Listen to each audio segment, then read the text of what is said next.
And welcome into the first edition of the NBC World Series live here from Hobart Detter Field in Hutchinson, Kansas. For the 10th time in the last 12 years, the Hutchinson Monarchs return to the NBC World Series. As for us, the NBC World Series returns to Hutchinson for their second consecutive year. I'm Matthew Will, and I'm joined by Andrew Burgos. We'll join you before every single game to get you set for what you should expect in that game and kind of for the series all around. Andrew, how you feeling? We're finally back for Game 1 of the NBC World Series. I'm so thankful to be back here for the NBC World Series. It's going to be a blast. I always love this time of year, seeing a bunch of baseball game played, and it's always a highlight of my year every year. Yeah, it's something that a lot of work goes into every year. Obviously, something we're all looking forward to is getting to go play at Riverfront Stadium in Wichita just next week. We hope you join us for that as well. If you are joining us online, though, we do thank you for that. We're going to be available all week and a half long there on the NBC World Series YouTube page. Please join us there. About 20 minutes before every single game, we will join you with our little pre-show to let you know what happened in the game prior and to get you set for the next one. But we do have something to get a hold of right away, and that's going to be Game 1 on the schedule. Let's get it started. Lonestar, Texas, and the Great Bend Batcats. A little bit of an intro for the Lonestar, Texas team. 19-1. Their only loss comes to Texas USA, an 8-0 loss near the end of the season.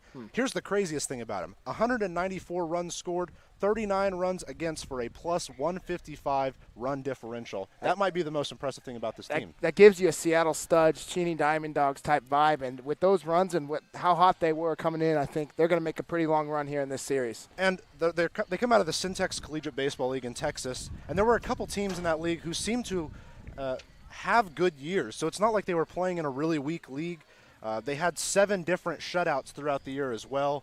Wow. The run differential was obviously helped by a 23-1 win in the second game of the season. I think this is a Lone Star team that we're going to have to watch deep into next week. I think they're going to be one of the teams that makes the trip to Wichita as one of the final 8. Unfortunately, I think Lone Star's a really good team. Great Bend's decent, but like you said, I don't really think they're going to be able to catch up with Lone Star. It's a hard first game. Hopefully they can work their way from the double elimination bracket, but it's just going to be really tough to beat this team today. And before we get into the rundown about Great Bend, I want to ask your thoughts about this place here at Hobart Detter, somewhere that we've got to play a little bit of last year's series at. Now we're here for the first couple of days here.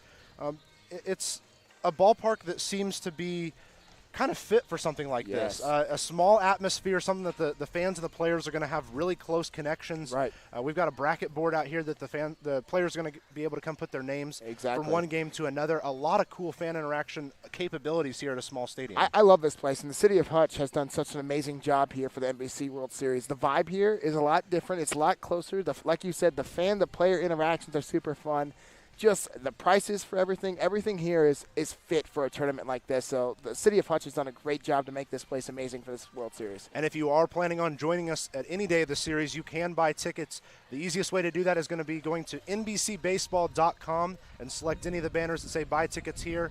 It's broken down day by day, section by section. We'd love to have you join you, whether you're here in Hutch or there in Wichita. We'll now turn the page over to the Great Bend Batcats, the other team that are joining us in Game 1. They finished 3rd in the Sunflower Collegiate League, and they qualified for this tournament by their placement in the Midwest NBC Regional just here last weekend.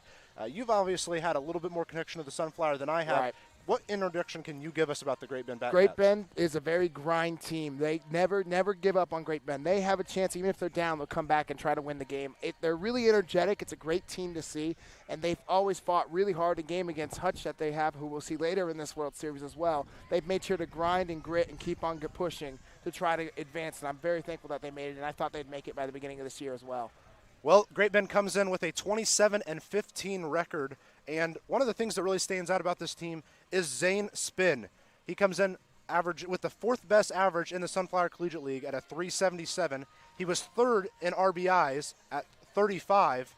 He's obviously going to have to be a guy you keep your eye on maybe this entire series. Yeah, it's going to be super fun to see how he works, how he continues to work. I'm very excited to see. I think he's going to be, if the Batcats go long, eligible for those postseason awards here. Yeah, Zane Spinn is going to be batting 3rd for the Batcats. We'll get further into the starting lineups in just a bit. One of the biggest stories I think that the Great Bend Batcats have to face is they're going to be without star pitcher Gyeonju Kim, who had 73 strikeouts, which was 2nd in the Sunflower Collegiate League over the summer. a loss like that's going to be huge going into a season. For sure. Pitching is definitely crucial in the NBC World Series. You play a lot of games really close together. So when you lose a star pitcher like that, it's going to kill you in the long run. The plus side on the mound for Great Bend is Matt Nedved is joining him here in town, and he was second in the Sunflower Collegiate League with 5 wins over the summer, a guy that they're going to be able to rely on. We might even see him tonight. Going to be interesting to see how they manage their pitchers, because this is a pitching staff of Great Bend that can make you pay if you let them get to their bullpen at the right time. And Roger Ward, the coach and general manager of the Batcats, knows what he's doing. You've seen it before, multiple World Series before, and just his teams in general as the year goes on in the Sunflower. He pushes them to play great baseball no matter what it is, and he knows what buttons to press and how to coach. So he'll make the right moves today for sure against that tough Lonestar team. So as we look forward, we've got a couple other exciting games on the docket today. I know we get to see Seattle tonight. Oh, it's great. As a series as a whole, give me two or three teams you're looking forward to seeing and why you think that they're the team we need to be watching. I'm really excited to see the Studs come back.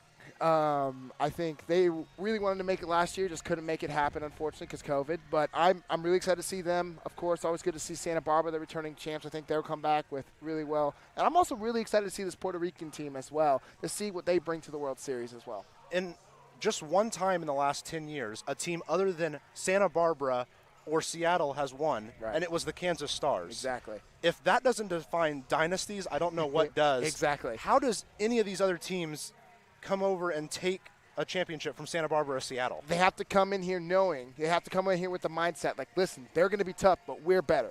We're the better team. You have to come in with that mindset. If you come in with not that mindset, Santa Barbara or Cheney or any of these teams, they're just going to pick you apart. Seattle will pick you apart. So you have to come in with that right mindset. If you didn't know, our bracket is up on our social medias. It's a double elimination tournament, so you do have 2 tries, but the top 8 teams will be the ones who get to advance to Wichita. Basically, the way that looks is if you win twice this week, you're on to next week, exactly, or if you can win one of the 2 times, you're likely on to next week. But it's basically first teams to 2 losses are going to be the ones who don't get to make it over there.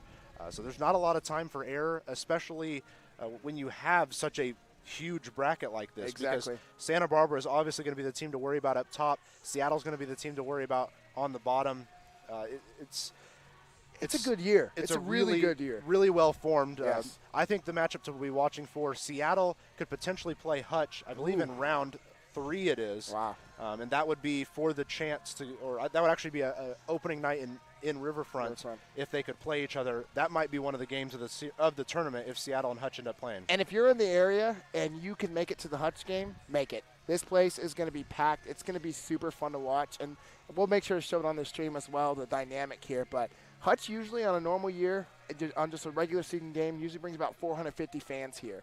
So you're thinking for the NBC World Series, they'll pack the house here, so it's going to be awesome to see. Should be a good time. We are going to run through the starting lineups for you. The Lonestar one we have is not accurate, so I only have the Great Bend one for you as of right now. Leading off is going to be Alec Rogers. He'll be in the center field position. He'll wear number 4. He'll lead off. Nolan Riley will be right behind him. He'll play third base, wear number 11. Like we talked about, Zane Spinn. He'll be at shortstop, and he'll be the third one up. Fourth, number 14, Jordan Maxson. He'll be in right field. It's the second baseman, Austin Bone, who will wear number 16 and bat fifth. Chandler Bloomer behind him at sixth, wearing number 9. He'll be the catcher. The first baseman, Micah Grover, wears number 34. He'll be batting seventh. Number 8, the eighth batter, Tyler Henry. He's the designated hitter for this Great Bend team. He'll wear 25. And rounding out the starting lineup, Kyle Gates wearing number 17, and he'll be in left field. The starting pitcher for Great Bend this afternoon, number 28, Dawson Turney. Obviously, between Turney and Nedved, 2 guys that you're going to be able to rely on the entire tournament. How confident are you in that Turney could not only pitch a couple of good innings to start the game, but maybe go deep into this game and force Lonestar to fight hard in the late innings? It is the NBC. Anything can happen. So this is going to be the time where Lonestar is going to get tested. I think Great Bend's a really good first game to figure out what that happens, but I can't wait to watch this game. Well, that'll do it for our very first edition of NBC Live. We'll join you right here 20 minutes before every single game. You can join us on our YouTube page. They're going to be who we turn it over to now. We've got Lonestar, Texas, and the Great Bend Batcats coming at you next here on the NBC World Series YouTube page. Thanks for joining us.